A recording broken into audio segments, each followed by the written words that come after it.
have any Hello. confirmation on that? There's Bert. I'm here. Holy hell. Good to see you. Thank you. Good to see you guys. How's everything going? Good. Yeah? He's passing through. What's that? He's doing great. He just hit 80 miles. Oh, holy shit. He just took a bathroom break. We'll be right back. I'll be so happy to hear him. I have so many fucking questions. By the way, can I curse on this? Probably not. I don't mind it, but I think they're trying to keep it family friendly in case there's, 9-year-olds watching this. Ladies and gentlemen, though, this is Bert Kreischer. Bert has a very, very different resume than most endurance athletes we know. Bert, why don't you start and tell us about the hardest partying and everything and what brought you here today? Oh, look who's back. It's old Tony Blue Curtis. Different treadmill. We'll make an exception for Bert. I have so many questions about how you get the sweat out of your socks. How do you get the sweat off the treadmill? I literally just got off the treadmill. I ran 7 miles and all of a sudden it's just squeaking the entire time. Is that what it is? Yeah. I'm asking you. Yeah. Look at this. By the way, I also ran at the pace he was running at, and it was a full-blown sprint for me. Like, it's so funny. What is this pace for me is a 5 on the treadmill. Like a 12-minute mile, I can jog and feel very comfortable and go, I got this. But man, this pace for here is a full-blown sprint. What is that, an 8.5? What pace? It's 8.0 right now. We've been going at 8.5 most of the day. You want me to tell you what I do? I run an eighth of a mile at 8.5, and then I run an eighth of a mile at a 5, and then I run an eighth of a mile at an 8, and then I run an eighth of a mile at a 5.5. Dude, I am such a conniving person on the treadmill where I'm just trying to get myself, keep myself entertained. I'll tell you what's really awesome. I just listened to Jane's Addiction play live on Audience Network, and I was running it was like one of the funnest experiences. No music, huh, Zach? No music, no television. You're not watching The Sopranos, nothing, huh? He's listening to this. Oh, he is. So I guess Okay. I don't need to shout anymore. Yeah, he's got no TV in front of him or anything, Bert. It's bizarre. I mean, I literally cannot. I watch. These are my favorite things to watch on the treadmill. I watch A Football Life, where it just tells you the story of a football player. Those are always amazing. I watch Guys Grocery Games. I watch Diners, Drive-ins, and Dives. We just heard about. Our past guest watches a show about the drama that's taking place on board yachts. Oh yeah. I had no idea this was even a show. Life Down below, life below. Yeah. Yeah, very, very interesting. It's interesting what people find as entertainment these days. Like gypsies are really big. What? Gypsies? My daughters are obsessed with my big fat gypsy wedding. Oh yeah, I've heard of that. Okay. And you can handle that for a bit. I mean, if I were on a treadmill and you had me on a treadmill for 12 hours, I could probably watch gypsies for a little bit. But Zach's doing this for 12 hours, and he's still just kind of holding on and just keep going. Yeah, I was thinking about him on the treadmill. When I was on the treadmill today, I was literally trying to emote his energy and see if I could find whatever it is. I was thinking about. I actually texted Zach and said, I was thinking about seeing if I could do 50 miles in 24 hours, which, when you look at what he's doing, you're like, you want to try to brush your teeth and comb your hair at the same time, Bert? Are you going to try that next? But Bert, yeah. we need you to introduce yourself. There's a lot of people watching going, who the hell is this shirtless guy with a surfboard behind him? I think it's better if they don't know who I am. Oh, if I'm just some guy that popped up. Bert also has a podcast, multiple podcasts. I mean, he works with Tom Segura, with Bert and Bill Burr. Bill Bert, me and Bill Burr. I'll give the intro, the short Please intro. My name's Bert Kreischer. I'm a stand-up comedian. I live in California. I'm a father of 2. I have 3 Netflix specials: The Machine, Secret Time, and Hey Big Boy. In 1997, Rolling Stone magazine found me and called me the #1 party animal in the country. Oliver Stone optioned the rights to my life, and that's how I got into stand-up. I've been doing television I did television for like 10 years, 15 years, and then I kind of stopped and focused more on my stand-up, and now I am a host of, like you said, 3 podcasts, a cooking show on YouTube, and I've met Zach through Joe Rogan. So that was where that's why you can dry off the treadmill. That's why he's switching treadmills, because they get soaking wet. They get wet and hot. Yeah. Okay. They're creating a lot of heat and moisture, and he's switching back and forth. So I met Zach through Rogan, through Joe. That was our connection, and I had run the LA Marathon with no training. I decided Rogan had said I couldn't. How'd that go? It was actually great. It was a really, not to simplify running, and I'm sure everyone has their own process, but for me, my process in running that marathon was, I know where I'm going to be for the next 5 odd hours. Yeah. I know that I will be doing this, and that I'm going to go. I'm basically, if I need to walk, I walk, and if I can just put one foot in front of the other foot, it's a simple. stupid. Yeah, it's really simple, and it's like there's a song from Revenge of the Nerds. Put one foot in front of the other. I just thought of that the entire time. I made an ultimate playlist, and I didn't train. And at mile 22 on the corner of Sepulveda and San Vicente, I realized why you train. My Here's calves, the wall. my calves, my calves, my quads, and everything froze up. And the woman in front of me went to the bathroom in her pants, and she was a grown woman. She was a grown woman. It was an adult mistake accident. It wasn't a slip up. It was an adult mistake. And she didn't stop. And I just Is it a shart, or are we talking a shart, or she full on shit her pants? Yeah, like that's nice. Just up one cheek, down, like it looked like a Band-Aid. And people were falling off like Walking Dead. I mean, that's when everyone's legs started seizing up. And I went, now I know why you train. Now I know. So we got here we go.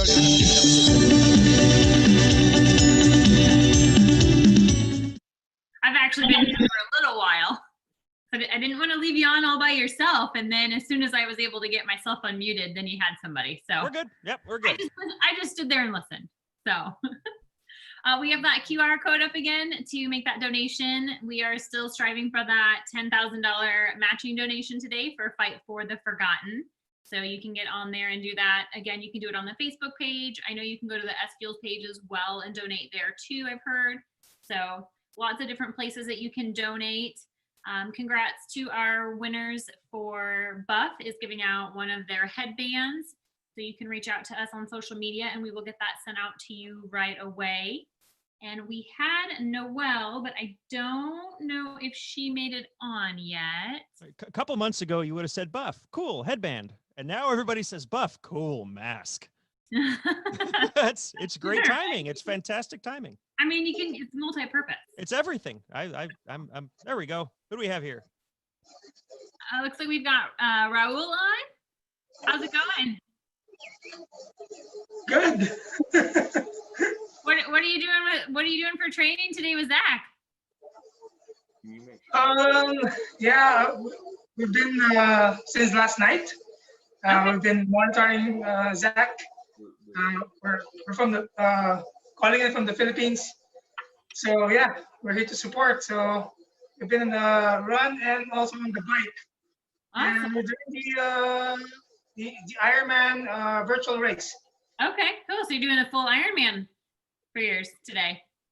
Are you going for a PR, or is this you already? Yeah. Hopefully, yeah. Awesome. Well, thank you for joining us today, Raul. Have a great rest of your ride, and we will. Nice job, Raul. Thank you. Thanks, Eric. All right. I'll give it back to you, Bert and Eric. Thank you. 30 minutes. That is impressive, by the way, riding a bike. I rode a bike from Philly to Atlantic City on a drunken bet, and I had never really ridden my bike before, and it was a pain in my butt, literally. Give us a Grundle update on that.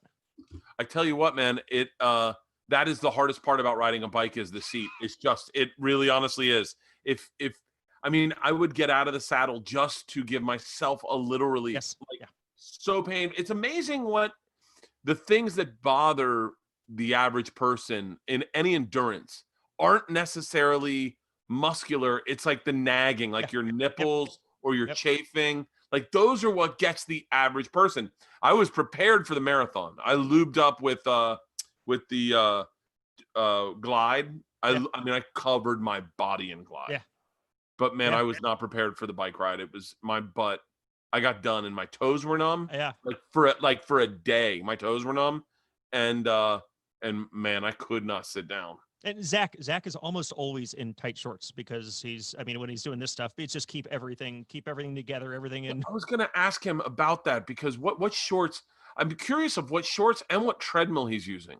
He's using a Nordic Track, and they've mentioned a few times. I don't remember the model number, but it's a super high tech one, and I believe this is the one that goes up to like 30% grade or something like that. But it's also one that can sustain this type of speed and heat because he's in Phoenix. Bert, you're in LA or where are you? I'm in LA. I want to do a little treadmill flex real quick. Do it. I have right there. You can see Woo! it. That is the Woodway. It is a high-end industrial treadmill that is the greatest thing I have ever purchased in my life, especially the fact that we've been in quarantine for. I got that for my birthday, and it is. I'm telling you. It is the reason I haven't really drank this quarantine because I kind of look forward to going out and running on it. Okay, you mentioned Revenge of the Nerds, so I have to tell a quick story before we've got about 10 minutes left, I think. Bert, how old are you? How old are you? 47. Yeah, it makes a lot of sense. So few months ago, I took up the javelin. I don't know what I was thinking. I want to throw the damn javelin. I've never thrown it before, so I bought a few javelins. I got to start doing this. And I got it, and I said, and my first thing is, oh, this is not what I expected. And now whenever I'm at the park throwing it and people come up to me, it's usually guys come up to me and they say, oh, I thought it was flexible and a lot longer. And I go, you're about 45 years old. I can tell because you watch Revenge of the Nerds and you think it's Lamar where they engineered it. They engineered the bouncing of the javelin to go with his limp wrist. Yeah. And so then all of a sudden, all the Revenge of the Nerds quotes, all those scenes keep coming up. But yeah, javelin is not flexible at all. It's very, very rigid. But the impact that scene has had on people our age is hilarious. Very powerful. You know what's interesting? I grew up in Florida, and the folklore of Florida, because we didn't have javelin in track and field. The folklore was, get this, and anyone, please feel free to Google this and find out if it's true. Was that growing up, James Garner was throwing the javelin and impaled a person on a football field. What a horrific track and field event. Oh, no, I'll get it. James Garner, what? I know. I don't even know if he grew up in Florida, but that was like James Garner was doing a track and field. And killed somebody with a javelin. Impaled them. It went through their body, then stuck in the 50-yard line, and they're like Vlad, just like. Yeah, somebody's got to do that. Ever thrown a javelin? I've never thrown a javelin. Oh my God, it is so hard. Is it a workout? It is. Oh, I'm injured right now because I threw the damn thing too many times, and I pulled part of my neck. It is so humiliating, absolutely humiliating. To throw it and to have it just land flat so it doesn't stick. It's very, very bad when it just lands like that. You go, oh great, I got to go get it, bring it back, walk of shame, and then I throw it. And I feel good. I'm going to throw it, and I throw it. I've watched so many damn YouTube videos. I'm now watching them in Finnish because in Finland, apparently it's big. Throw the javelin, best thing I do. And it goes like 26 meters. And I go, 26, awesome. And then you look at it and you go, the world record is like, it's like 114 meters. It's like an entirely different sport. It's like it's very, very humiliating and very humbling, but it's fun. There are little cheats in track and field events where if you just learn a little bit of technique, you go so much further. I'm trying. So I did a TV show called The Cinderella Story where I go in, enter a competition with no training, and see if I could. By the way, my mic's been over here the whole time. I'm sorry. See if I could win. And so I went and did the Scottish Highland Games, and there were log throwing. And by the way, which basically Scottish Highland Games, just so you know, is branded for guys that aren't that athletic, but are bigger guys that like to drink, like having a beard, and they're kind of into cosplay, but in a more Right. traditional way. So there's no real athletes per se at these events. It's So Ren we- Fair athletics. Yeah, exactly. So I go out and I'm pretty athletic. I go out, no training. It's a full packed field, and I came in third. It was hilarious. It was like, and they believe a lot of them believed they were talented at it just because they have kilts. They're like, And they no, have I've been beards. coming. Yeah. Yeah, I've been coming to these for years. And you were third. I came in third, and people were like, what the, like, how the hell did that happen? What was your best event? The stone throw. Oh, well, that and the caber toss. The caber toss, I had never done it. It seems so complicated, but it's very, very, very simple. And all That's you the have log, to do is, right? yeah, that's the log. And all Yeah. you have to do is put it on your shoulder. It really is just a little eye-hand coordination of like timing it out, feeling it falling, and flipping it. And I flipped it in the air, missed the ground, and it landed at midnight. Just gunk. And everyone was like, oh my God. Then I did the stone throw, and I beat everyone. It was because I'd done shot put growing up. Okay. Not like I was good. I just knew a little bit about it. Oh, who do we have here? That looks like I think that's Nicole. I think that's Yes, hi. My good Lord. Well, this is going to be interesting. We've been trying to pick Nicole's brain the whole time and have her find out stuff. And now we're going to have Nicole for the next 2 hours, Nicole. What does Zach have left?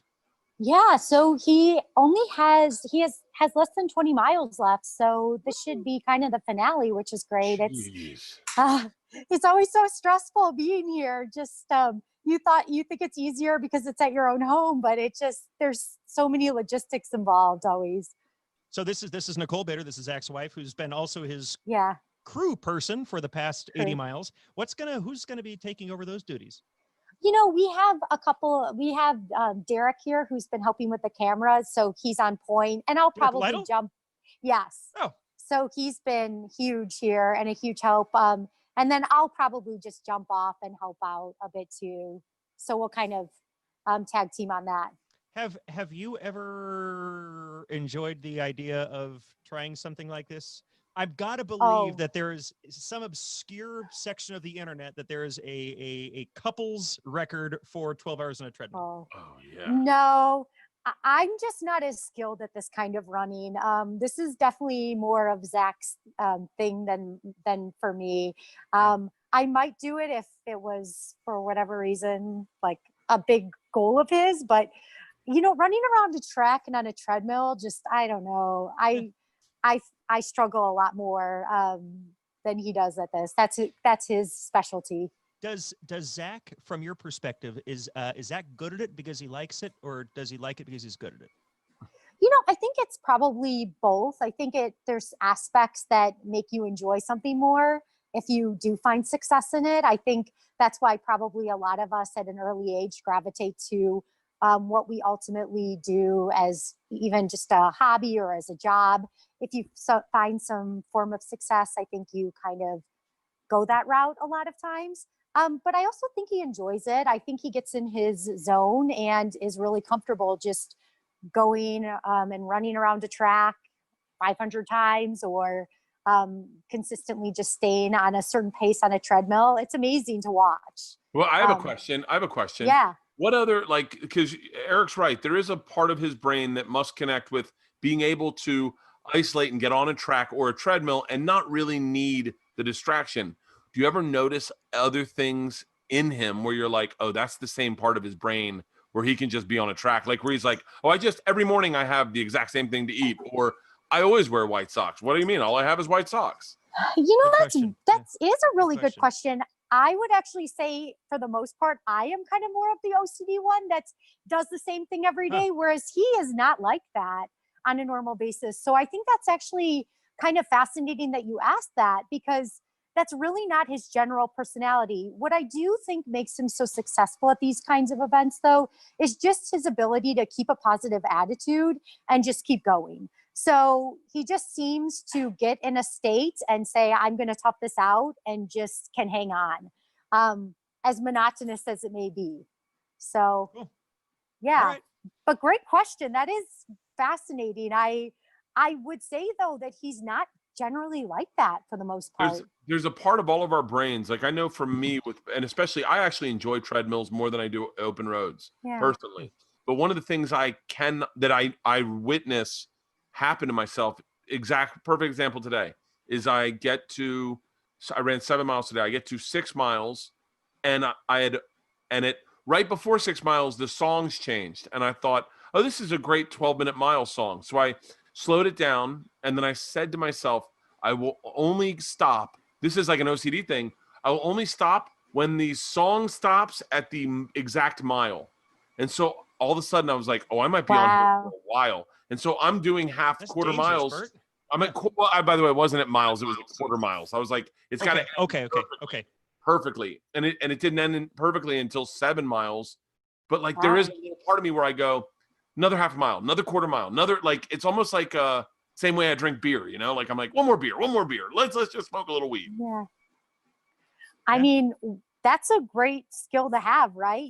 I think you're destined for ultra running. I heard you were going to go for a treadmill attempt yourself. I was gonna do 50 miles in 24 hours, and so I tested it out. I ran 12 one day just to see what I'd catch on it, what I didn't like. And my biggest problem was the treadmill was soaking wet, and it's slippery. At one point, it was like super slippery, and I went, oh, I can't go straight for 50 miles on this thing, because it was like I sweat aggressively, especially I haven't been drinking like this whole quarantine, so like my body's super like it's going through fluids pretty quickly, and my shoes were soaking wet. It's like, you know, those Ultra shoes. You guys turned me on to those Ultra shoes. Yeah, I have a pair that I keep by the treadmill, and they're such an amazing shoe because you can literally slide it on. It's a very light shoe. Slide it on and just pick up with them amazingly. So I have them by the treadmill. So when my running shoes get wet, I slide on Ultras. It's almost like running in like slippers. Like it's like almost a cheat a little bit. Yeah. Bert, I think you're destined for Desert Solstice. Nicole, would you love to see Bert show up and run for a day? And it's perfect because Zach and I can crew for you. So Desert Solstice. It's at a track in Phoenix, and it's there's a 24 and a 48, right? Yeah, I mean, I think you can run various distances, but the target is the 12 and you just see how far you can get in 12 hours or 24 hours. And again, it sounds boring, but there's people there the entire time. The lights are on. There's food. There's barbecues, and it's really it's a really neat event. And it sounds boring. You really have to. I didn't believe it until I went and watched it, and it's awesome.